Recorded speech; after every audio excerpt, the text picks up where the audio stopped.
একটা লাশ মারা গেছে, সেই লাশ আমরা দেখতে যাচ্ছি। হ্যাঁ, এই লাশটা দেখতে দেখতে অনেক দূর পথ হাঁটে আসলাম, এখন পর্যন্ত লাশের কোনো দেখা নাই। আশা করি আপনারা দেখবেন। ভয়াবহ অবস্থা, কি একটা অবস্থা। হুম, আপনারা দেখতেই থাকুন।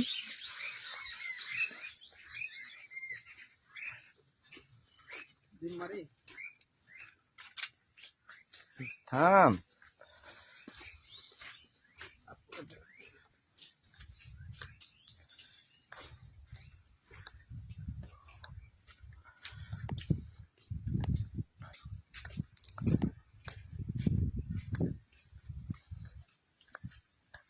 এই দেখেন লাশটা কি অবস্থায় ঝুলে আছে, দেখেন। এই রে, তাল।